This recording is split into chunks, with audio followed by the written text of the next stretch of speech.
بسم اللہ الرحمن الرحیم۔ السلام علیکم۔ بئر ممونہ کی ایک مشہور لڑائی ہے جس میں 70 صحابہ کی ایک بڑی جماعت پوری کی پوری شہید ہوئی، جن کو قرا کہتے ہیں، اس لیے کہ سب حضرات قرآن مجید کے حافظ تھے اور سوائے چند مہاجرین کے اکثر انصار تھے۔ حضور اکرم کو ان کے ساتھ بڑی محبت تھی کیونکہ یہ حضرات رات کا اکثر حصہ ذکر و تلاوت میں گزارتے تھے اور دن کو حضور صلی اللہ علیہ وسلم کی بیویوں کے گھروں کی ضروریات لکڑی، پانی وغیرہ پہنچایا کرتے تھے۔ اس مقبول جماعت کو نجکار رہنے والا قوم بنی عامر کا ایک شخص جس کا نام عامر بن مالک اور کنیت ابو برہ تھی، اپنے ساتھ اپنی پناہ میں تبلیغ اور وعظ کے نام سے لے گیا تھا۔ حضور اقدس صلی اللہ علیہ وسلم نے ارشاد بھی فرمایا کہ مجھے اندیشہ ہے کہ میرے اصحاب کو مضرب نہ پہنچے، مگر اس شخص نے بہت زیادہ اطمینان دلایا۔ آپ نے ان 70 صحابہ کو ہمراہ کر دیا اور ایک والا نامہ عامر بن طفیل کے نام جو بنی عامر کا رئیس تھا تحریر فرمایا، جس میں اسلام کی دعوت تھی۔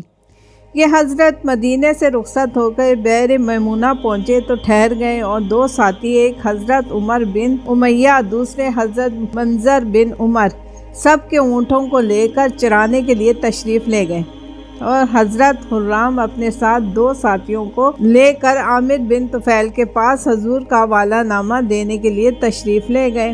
قریب پہنچ کر حضرت حرام نے اپنے دونوں ساتھیوں سے فرمایا کہ تم یہیں ٹھہر جاؤ، میں آگے جاتا ہوں، اگر میرے ساتھ کوئی دغا نہ کی گئی تو تم بھی چلے آنا، ورنہ یہیں سے واپس ہو جانا کہ 3 کے مارے جانے سے 1 کا مارا جانا بہتر ہے۔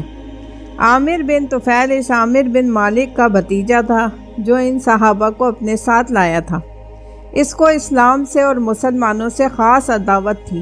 حضرت حرام نے والا نامہ دیا تو اس نے غصے میں پڑھا بھی نہیں، بلکہ حضرت حرام کے ایک ایسا نیزہ مارا جو پار نکل گیا۔ حضرت حرام رضی اللہ تعالیٰ عنہ رب کعبہ کی قسم میں تو کامیاب ہو گیا کہہ کر جاں بحق ہوئے۔ اس نے نہ اس کی پرواہ کی کہ قاصد کو مارنا کسی قوم کے نزدیک بھی جائز نہیں، اور نہ اس کا لحاظ کیا کہ میرا چچا ان حضرت کو اپنی پناہ میں لایا ہے۔ ان کو شہید کرنے کے بعد اس نے اپنی قوم کو جمع کیا اور اس پر آمادہ کیا ہے کہ ان مسلمانوں میں سے ایک کو بھی زندہ نہ چھوڑوں، لیکن ان لوگوں نے ابو برہ کی پناہ کی وجہ سے تردد کیا تو اس نے آس پاس کے اور لوگوں کو جمع کیا اور بہت بڑی جماعت کے ساتھ ان 70 صحابہ کا مقابلہ کیا۔ یہ حضرت آخر کہاں تک مقابلہ کرتے، چاروں طرف سے کفار میں گھرے ہوئے تھے۔ ایک کعب بن زید کے جن میں کچھ زندگی کی رمق باقی تھی اور کفار ان کو مردہ سمجھ کر چھوڑ گئے تھے، باقی سب شہید ہو گئے۔ حضرت منظر اور عمر جو اونٹ چرانے گئے ہوئے تھے، انہوں نے آسمان کی طرف دیکھا تو مردار خور جانور اڑ رہے تھے۔ دونوں حضرت یہ کہہ کر لوٹے کہ ضرور کوئی حادثہ پیش آیا۔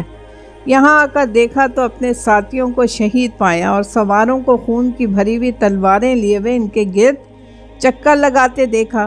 یہ حالت دیکھ کر دونوں حضرت چھٹکے اور باہم مشورہ کیا کہ کیا کرنا چاہیے۔ عمر بن امیہ نے کہا کہ چلو واپس چل کر حضور صلی اللہ علیہ وسلم کو اطلاع دیں، مگر حضرت منظر نے جواب دیا کہ خبر تو ہو ہی جائے گی، میرا تو دل نہیں مانتا کہ شہادت کو چھوڑوں اور اس جگہ سے چلا جاؤں جہاں ہمارے دوست پڑے سو رہے ہیں۔ آگے بڑھو اور ساتھیوں سے جا ملو۔ چنانچہ دونوں آگے بڑھے اور میدان میں کود گئے۔ حضرت منظر شہید ہوئے اور حضرت عمر بن امیہ گرفتار ہوئے، مگر چونکہ عامر کی ماں کے ذمے کسی منت کے سلسلے میں ایک غلام کا آزاد کرنا تھا، اس لیے عامر نے ان کو اس منت پر آزاد کیا۔ ان حضرات میں حضرت ابو بکر صدیق رضی اللہ تعالیٰ عنہ کے غلام حضرت عامر بن فہیرہ بھی تھے۔ ان کے قاتل جبار بن سلمہ کہتے ہیں کہ میں نے جب ان کے برچھا مارا اور وہ شہید ہوئے تو انہوں نے کہا خدا کی قسم میں کامیاب ہو گیا۔ اس کے بعد میں نے دیکھا کہ ان کی لاش آسمان کو اڑی چلی گئی۔ میں بہت مطیر ہوا اور میں نے بعد میں لوگوں سے پوچھا کہ میں نے خود برچھا مارا، وہ مرے لیکن پھر بھی وہ کہتے ہیں میں کامیاب ہو گیا، تو وہ کامیابی کیا تھی؟ لوگوں نے بتایا کہ وہ کامیابی جنت کی تھی۔ اس پر میں مسلمان ہو گیا۔ یہی ہیں وہ لوگ جن پر اسلام کو بجا طور پر فخر ہے۔ بے شک موت ان کے لیے شراب سے زیادہ محبوب تھی، اور کیوں نہ ہوتی جب دنیا میں کام ہی ایسے کیے تھے جن پر اللہ کے یہاں کی سرخوئی یقینی تھی، اس لیے جو مرتا تھا وہ کامیاب ہوتا تھا۔ جزاک اللہ۔